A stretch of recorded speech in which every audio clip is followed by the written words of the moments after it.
Presented by Prize Picks. $100 match on your first deposit with the promo code WELCOME to Light Years. Andy Lou, we got a special guest today. Let's go. You know, we did an episode the other day where we kind of walked through our dream scenarios, realistic dream scenarios. Debatable if they're realistic. Yours is potentially more realistic than mine. So if you guys haven't had a chance to check out that episode, you should. But we've had a lot of talk about kind of the Warriors trading with the Bulls over the offseason. And lo and behold, my friend over at CHGO or CHGO, is that how you guys pronounce it? Yeah, CHGO. CHGO, Will Gottlieb, published an article within the last day or so on the Alex Caruso trade market. I just want to share real good. Yeah, the timing, phenomenal. Incredible. But the part that was especially interesting to me is you noted that the Warriors made a strong offer for Caruso at the deadline. We heard that they tried to trade for Caruso. It's not a hidden thing, but strong offer was not the word. Like, were they the leader of the team that if they were going to make the trade, yeah, they were going to get him? Well, first of all, great to be here with you guys. Shout out to Locker Room. Yeah, right. You know, I just like the thing for me is like I just don't know how serious the Bulls ever actually were about trading him. It seemed like the Warriors, as you guys noted, did make a strong offer, and that like that was kind of the one that had leaked out. This is definitely not the first reporting on this. I think Casey Johnson from NBC Sports and a couple others had noted that like right after the deadline. And so, you know, I think Bulls took calls. I don't think they were ever super close to moving him, but it does seem like just based on the fact that the Warriors were the name that kept popping up, that was kind of like the closest. Maybe they came even if they weren't actually going to pull the trigger. I guess, where are the Bulls? Like, as a franchise? It's a great question. Where are the Bulls? I mean, it's somewhere, I think they somewhere are kind east of San Francisco and west of New York. Yeah. That's exactly what I would say, because I don't know. I think they're at a crossroads this summer. They have to kind of decide just with their luxury tax situation. They're not in it yet, but like if they want to bring back DeMar DeRozan for 2 years, $80 million, and they can't trade Zach Lavine first, they're going to end up in the luxury tax. That's something that the Bulls organization does not want to do. Yeah. And so It's like, how do these dominoes fall? And, you know, I know, Sam, we've talked about it a little bit. Like, could the Warriors potentially be interested in Zach? I've got the sense that they aren't huge Zach Lavine fans, but obviously like there's going to be some big changes, I think, coming with the Warriors too. Could maybe attaching Caruso kind of grease the wheels on that? I think that's maybe a likely scenario if it were to happen, but I would just say, like, I still am skeptical that anything actually happens because the Bulls have really resisted trading their guys. They've really resisted, obviously, trading Caruso. And I just think they don't want to reset and rebuild if they can avoid it. They may ultimately be forced into that, but I think that would be like very low on their list of priorities. They're one of those teams. Yeah. I mean, it's quest like, for 8th seed every year. Yeah. Right? Every year. It's like in baseball. I always bring up the Giants. I'm a Giants fan. That's the Giants. They will never reset. They just won't do it. It sounds like they like the attendance is good, or at least they want to bring in attendance, right? Business is booming. People are showing up to games. Like, merchandise is flying off the shelves. And like they were like kind of an exciting team last Retro year. They had a ton of close games. DeRozan was insane, like just putting the team on his back. And so like I think they would feel like they were taking a big hit if they did go into a rebuild. I don't know if like it's really possible to build through the middle that way. Like, I feel like we've seen a lot of teams try and fail to do that. And so it does feel like eventually it's going to come to an end, even if like they don't want it to. I mean, DeRozan's going to be 35 this year. Like, they can't keep doing this forever, even if they wanted to. So I just don't really know like how much longer they can kind of get away with this. But the East is like so weak, and none of these teams are actually like that great or that much better than the Bulls, except for the Celtics, obviously. I think they are, 9 or 10 teams that are better than the Bulls, but like, the Bulls competed with them. And I think that's something that the front office has continually harped on, is like our ability to compete with teams and beat some of the teams ahead of us in both conferences, like gives us hope that we can compete with them if we were to get in the playoffs. The problem is they just can't get in the playoffs. Yeah. Part of the reason I think the Bulls are interesting is, for the Warriors' perspective, is, look, if the Warriors are going to make a trade, it's going to have to be with a team who's looking to reset. Like, We can talk about how we want, Shea Gilgeous-Alexander all we want. OKC's not looking to reset. It's got to be one of these teams like the Bulls who are sitting maybe in the play-in range saying, all right, it's time for us to, let's try to get Cooper Flagg. Let's try to get whoever the next top prospect is and build for 2-3 years down the road. Sounds to me like you're saying you just still don't believe the Bulls are ready to go down that route. They've not made a trade in 3 years. So it's just hard for me to believe that all of a sudden they are going to, and others have kind of come out and said that when Arturas Karnisovas took over, he immediately cashed in on all the young players, immediately traded for Vooch, brought in DeMar, and wanted this veteran team that was going to compete. So it's just been the entire era that he's been here. It's that's been the focus. And so it's hard to believe that will actually change. Like I said, though, I mean, they owe a top 10 protected pick to the Spurs. You have a chance to maybe retain that in a really strong draft next year. Your team is on the decline anyway. So it just makes a lot of sense why they would do that. But there's just been this resistance. I don't know if it's a stubbornness thing. I think there's a belief that when Lonzo Ball was playing and they were at the top of the East, this thing really worked. Obviously that was a long time ago, but I think they are kind of still holding on to that. Maybe Lonzo comes back, but it's just By the way, I love Lonzo. I tried to fit Lonzo in some trades yesterday. I ended up doing a Lavine. Is he ever going to play again? But $20 million. They think so. They are pretty confident that he is going to play this year. I don't think we necessarily know if it's going to be at the start of the season. But Andy, what were the trades that you were coming up with? Was it Zach or was it just Caruso and Filler? Well, I wanted Zach. My thing is I wanted Zach just because I thought it was realistic. Nobody wants that guy, and I'm all in on his scoring. Which is what the Warriors need. I put in Caruso, and then I sent back Chris Paul's contract, Kuminga, which everyone was all mad about, Kevon Looney and Garuba as contract filler. But the point, and then if there needs to be a pick going either way, I was whatever. I don't care. But my thing was Chicago gets Kuminga, which they can and clears about $100 million.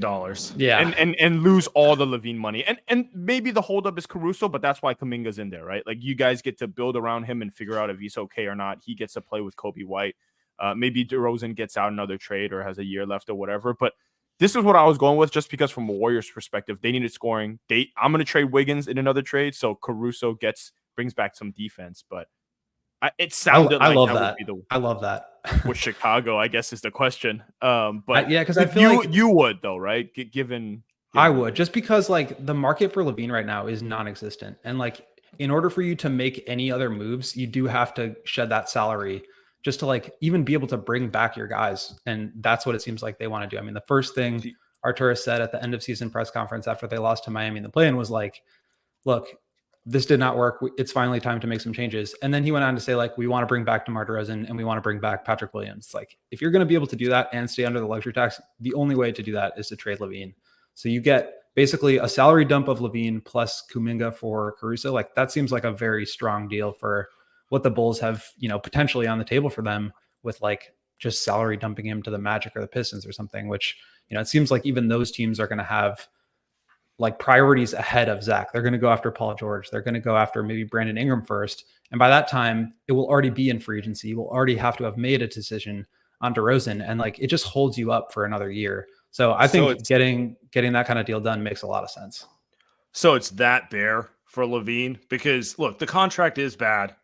And we know most teams are a little afraid of the second apron, not really sure what the new CBA is. Maybe in the previous CBA, the contract's a little more palatable, but it is what it is now. There's just nothing out there for him. I mean, I think they last summer started to explore trades for Zach, and they couldn't really find anything up to their standards. I think they wanted the DeJounte Murray type of package, right? A couple of first round picks, maybe a swap, and a young player. And that was just not available. But I think they were kind of starting to already come to the understanding that with Zach on the roster, it was going to be very hard to bring back everybody that they wanted to bring back. So you go into the season, Zach's not playing well, the team's underperforming. He asks for a trade, or says, through his representation that he's open to a trade after there was reporting already that the Bulls were trying to trade him. And then he gets hurt and they can't really move him. So I think the price has gone down on him. The asking price has gone down on him. Just because it doesn't seem like there are very many suitors out there.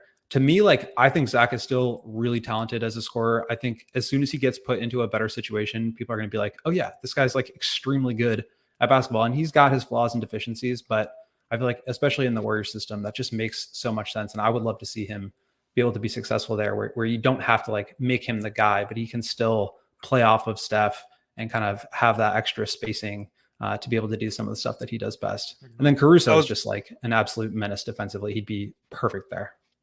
I was going to ask you, it's been 2 years since Lavine's been an all-star for what it's worth. Are you concerned, like, take out what the Bulls want to do? He'll be 29 next season. Are you concerned he's on the decline, or do you think it's more of the minute he gets to a new situation, it's kind of back to the player that he can be?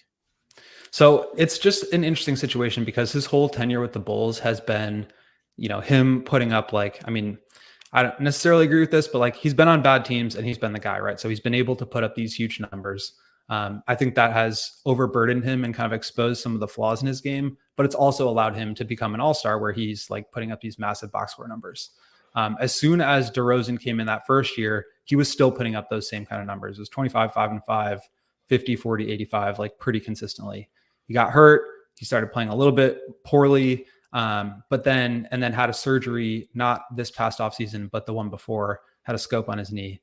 He kind of took some time getting back to form, but then the end of last season, not this most recent one, but the one before, he was like outstanding. He was like very much looking like Zach Lavine all-star. I can't remember the numbers off the top of my head, but like he was playing his best basketball. And so I think he can still put up numbers. I don't know that it would necessarily be the same kind of usage, the same kind of like creation load.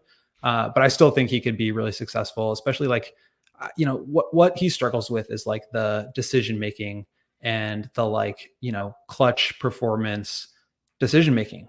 And like when he doesn't have to do that, when you can just make the game simple for him, easy reads, split cuts, stuff like that, like he could be, I think, a really valuable piece to the Warriors and kind of give you a little bit more of like that scoring that Klay hasn't really been able to provide since he's come back from those devastating injuries. Feels I mean, exactly. They won a title with Jordan Poole, and I think even with the injury concern, Zach Lavine's just a significant. He's 29. Version. Like he's had some injuries, but he's also played, a ton of minutes, a ton of games the year before.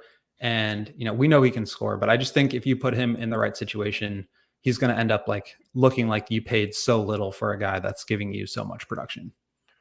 I feel like Steph and Draymond could be sold on Zach Lavine. I think they might be in on Zach Lavine. The problem is, I don't know how you sell it to Joe Lacob, which would be the what is it, $150 million or whatever. I think it's like 138. I mean, that's the thing. Like, just especially like you said, Sam, with the new CBA, teams are just not doing that. They're just not interested in taking that kind of money. He would not have got that a deal second or third option if he was a free agent in Absolutely. the CBA. Yeah, you could say that about a couple of the guys on the Bulls roster right now. I do. The other part of it, Andy, and we can probably talk about it after Will gets off. I just feel like if they do this deal, you're resigned to the fact that you're probably not going to bring back Klay unless he accepts a massive discount, which is a completely different discussion. Will, I wanted to ask you this. Did you ever have any sense of what the Warriors actually offered for Caruso at the deadline? I think they probably talked about a couple of different variations. And I've heard like a couple of different things, but I wasn't really able to ever like nail down the exact offer. Sure. So it's hard to say, but it was basically built around like draft picks and young players. I don't think Kuminga was ever involved in the Caruso deal. So, I mean, you can process of elimination, figure out who some of those guys were. But, Moody. I think protected picks and young players was kind of the package, but the Bulls were just like not interested in, taking that hit from losing your defensive anchor into going to young players who aren't going to give you that same production when you're still trying to get into the playoffs. The allure of the play-in was too much for them. Yeah, exactly. I mean, that's what it's always been. Like, it's just, they're consistently trying to get into the playoffs.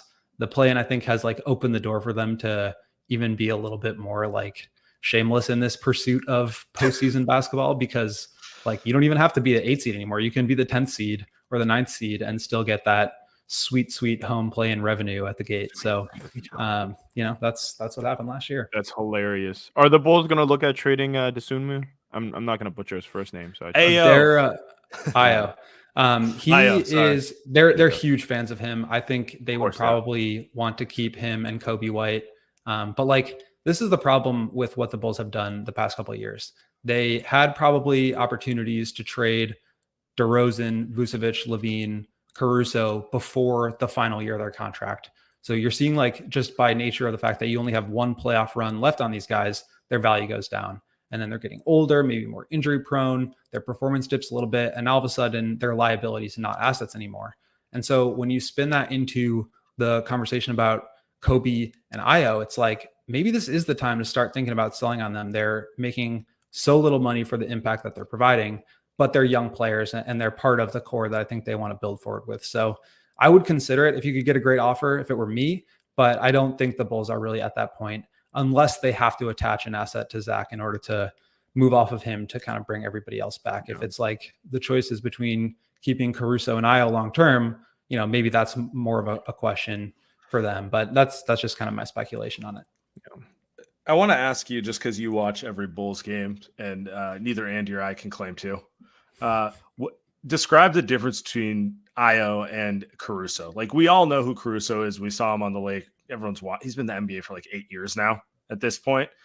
It seems to be like Io's got a lot of similarities to him game-wise, which is part of the reason they might be more open to moving one, but maybe I have that wrong.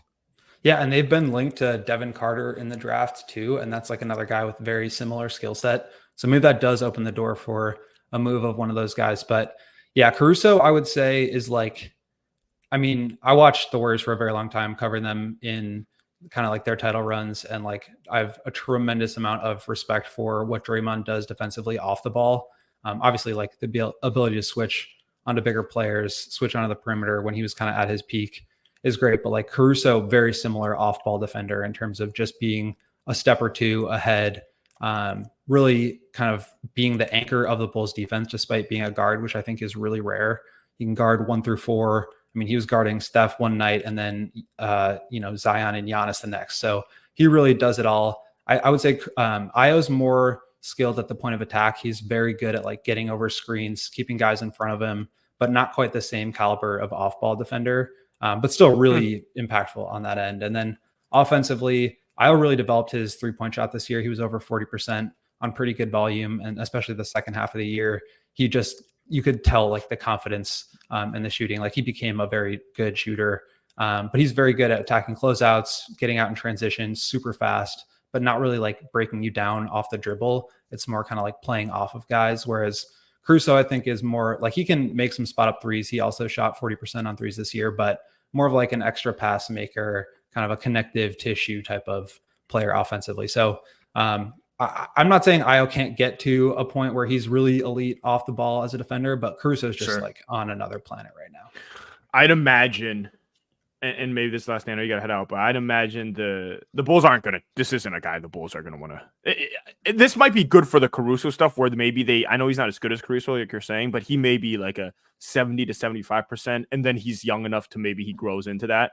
But if they're going to try to extract value, maybe the value is getting off of Lavine, is they're going to have to move Caruso now. But I'm just coping. You know what I mean? That's just me hoping that the Warriors can convince, or the Bulls can convince themselves that moving Caruso is a good thing. I think that's really what it is. It's like the Bulls convincing themselves more so than other teams, because they've gotten good offers. I think they just need to come to the realization. But I just going back to like that Lavine trade, I think Zach would be great there. I know there's like kind of questions about how that would fit and just like who Zach is as a player. But I think as soon as he comes back, he'll quickly remind people that he's really good. And then Caruso, I'm just like such a huge fan of what he does. And I think it's kind of one of those guys that like when you watch him every game, you just really gain an appreciation for how special he is on that end. That's a Steve Kerr favorite. He might play 9 minutes a game if Steve sees him as like finally someone who can replace Andre Iguodala. Like, yeah, 100%.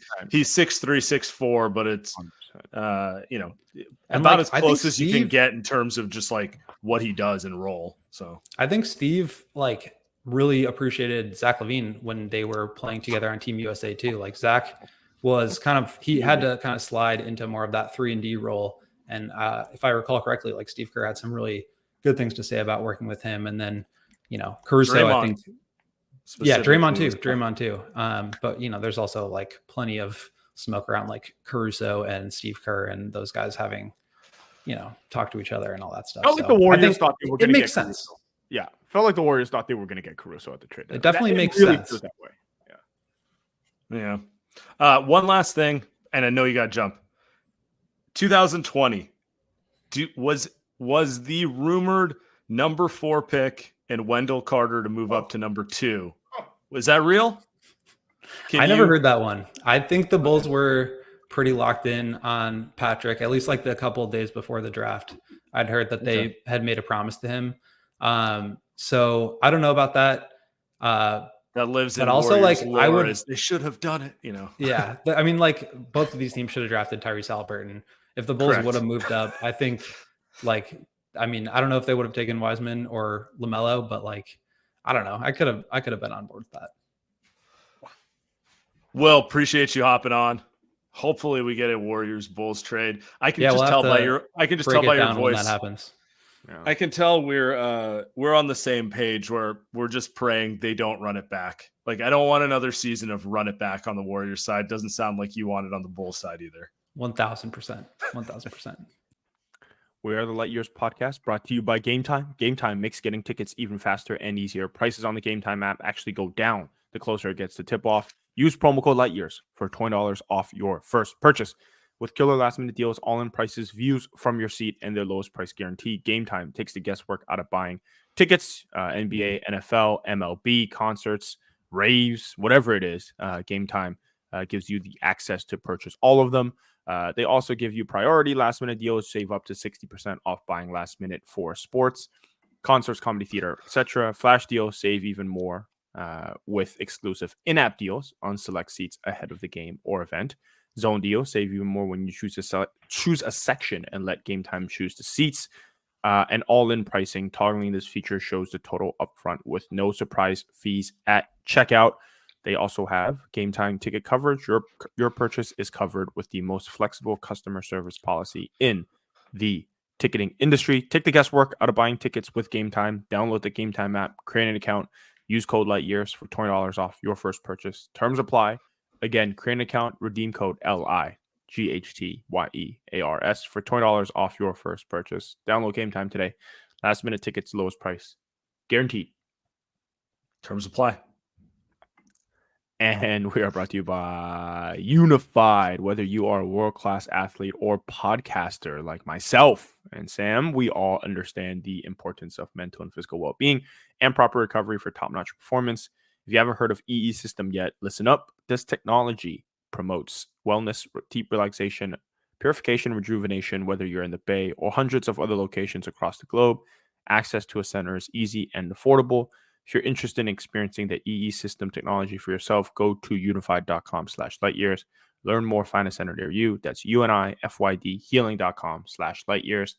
No material or testimonial on the Unified Healing website are intended to be viewed as medical advice or a substitute for professional medical advice, diagnosis, or treatment. Always seek the advice of your physician or other qualified healthcare provider with any questions you may have regarding a medical condition or treatment and before undertaking a new healthcare regimen, including the EE System. Whew. I mean, that was interesting. What I like about Will is he doesn't sugarcoat it a little bit. You could definitely feel that there's like, how many more years of fighting for the 10 seed with this flawed roster can we have? It feels very relatable in some ways. I think it's worse too when I think they've never really had. I mean, they don't have Steph, so yeah, like it's really. I mean, you can argue the other way. It's actually worse if you're the Warriors. You want to keep doing the same shit when you have Steph, but I mean that's kind of. I didn't want to say this when he was on, but I think that's kind of that's where the Warriors are at after Steph. Like, do you just want to sit around and have, like, DeMar DeRozan's a good basketball player, but he's never leading you anywhere. And this is not just a Kuminga thing because people are going to hate on me for that, but whoever the Warriors end up keeping as young guys moving forward, none of them are going to get them past that playing around. as currently stands, unless they bring in other guys that are stars. And that's where the Bulls are at. That's where the Warriors are going to be after Steph. I mean, that's why I would be careful about trading future picks. I'm more comfortable trading Kuminga and just accepting that when Steph retires, going to get that top lotto pick, than holding on to those guys with no picks in hand, because it's not like one of the young guys on this roster is going to turn into the next Steph Curry or even like the next Anthony Edwards, where you're like, all right, we got our guy they don't have their guy to build around. So they need to get their guy to build around. Yeah. I was going to ask you this. We didn't really talk about it when we did our trades on the last episode. How would you feel if getting Caruso and Lavine meant Klay has to go? Yeah, like he's not in the trade, but it ruins your chance to re-sign him. Well, does it? It makes it very unlikely. Forget the math on it. I'm just going to ask you straight up. Let's say you could only do that trade, but you're not keeping Klay. Does that affect your calculus? I mean, absolutely. It absolutely affects it. I mean, I don't know if I do it if that's the case, because I think you end up getting better, right? In that world, like you get Lavine, you get Caruso. In my world, you get Jared Allen, so you do have like a solid starting lineup, and then you're hoping Moses Moody and Pods takes a lot of the impact that Klay has in different ways too. I probably still end up doing it. The alternative is. The question for me is like, okay, you keep Klay, then what else, right? That's the alternative. But in a vacuum world, way A versus B. Yeah, I get what you're saying. B? What do I get with Klay? Is it just Klay, right? But Obi Toppin on the mid level. We're back. Run it back. In that world, give me option A, right? Any day. Okay. Any day. Yeah. I'm just thinking about it. Like there is a scenario where they pull off the trade where it's like GP2, Looney, Chris Paul, and Kuminga. So it's like kind of Kuminga plus a poo-poo platter, right? But then you get back Lavine and Caruso, who are two starting caliber players. One, maybe the best guard defender in the league. It's either Caruso or Drew for the best like guard defender. And then, you're replacing Klay with a guy who potentially is probably better than Klay at this stage offensively. And you got those two. You still have obviously Steph, who you build the whole thing around. Begrudgingly, you probably have to bring back Wiggins. And then you got Pods and Moody off the bench. And then you go out there and you're trying to find a big to play with Draymond and Trace. Right.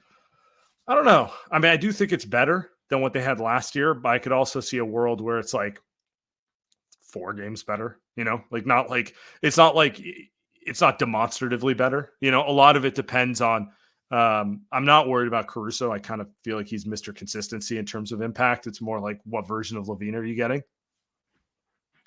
I agree. This kind of does serve one, I think mentioned earlier, cautionary tale for the Warriors moving forward. Hey, you could be the Bulls, which is ironic because Michael Jordan, since he left, and the version of Michael Jordan for the Warriors and stuff. And then 2, it's it is somewhat of a win-win on both sides. But the more I think about it, the more it's like you kind of saw Will's face. I think he was all in on Kuminga, and I think that's the piece where the Warriors aren't going to do it. They're not going to move Kuminga in that. They're just not. The one thing to consider with Kuminga is the Warriors have to pay him in 12 months. Not so this year he's still on his rookie deal. It's very objectively he's better than his salary because usually most guys on their 4th year are, they're getting paid small money. They're usually able to do stuff. Next year, he's going to cost you money. So you kind of have to know if he's an important part of your team, because then you run the risk of a Jordan Poole situation where you pay a dude and then you realize he's not the dude. And then you end up just praying to dump him. So like it turns into a negative situation. Right. So, I don't know. We do have a little breaking news. GP2, it's very boring breaking news. GP2 has opted into his player option, a thing everyone knew was going to happen. So It doesn't do too much for us. It just means like GP2 is now a $9 million. He's either on the roster or he's an expiring contract for a trade. But technically, they could not use him in a trade until he picked up his option. So, and the tweet here from Kendra Andrews says, by opting in, Payton has the flexibility to extend with the Warriors. Does that mean he can rewrite that first year of the contract? No. That's my question. Okay, so he can extend for multiple years after this year, but if the chance for him to opt out and re-sign for 3 years and 15 mil or something like that, that's not an option anymore. So he's $9 million on the books. He would have had to opt out to be a free agent. That's not good. Yeah. And then with the understanding that the Warriors are going to give him 3 years, 15 mil. I think the Warriors probably prefer this because. Oh, really? Expiring contract trade? Yeah. Okay. And you're just done with it. Like, I don't know how many. Do you really want to re-sign GP2 after this year? If his health follows the way it did this year, probably want to go in a different direction. Yeah, I mean, of GP2 and Looney, which one is the one that you'd have done the extension, like rewrite extension? Really? Yeah. I think Looney will take less money. I think this is going to sound very corny, but culture. I think he's this team's Udonis Haslem.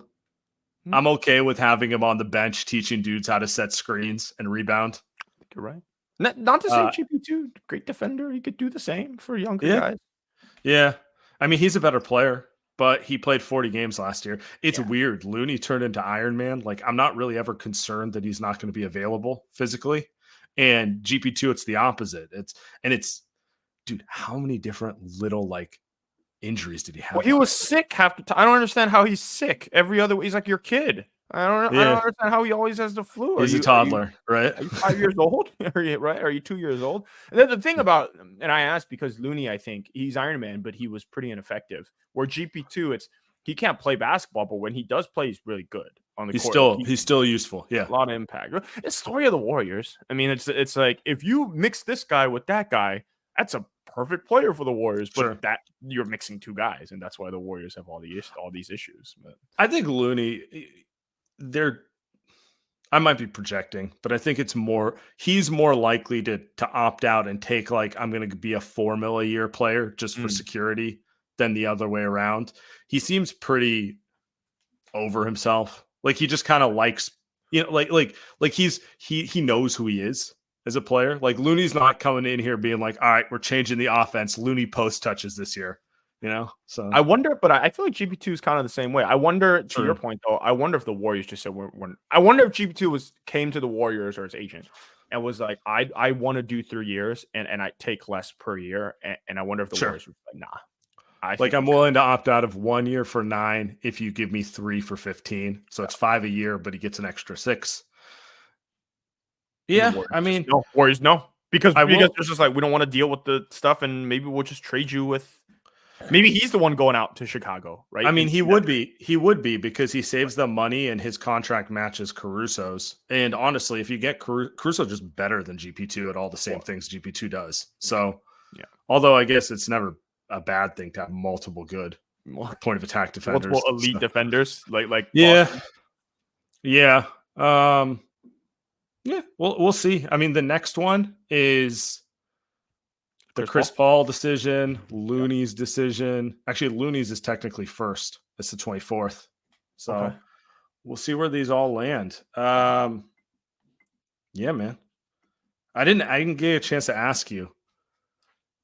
You see Klay working out in the Bahamas? By the way, Chris DeMarco's coaching the Bahamas. Talk about random.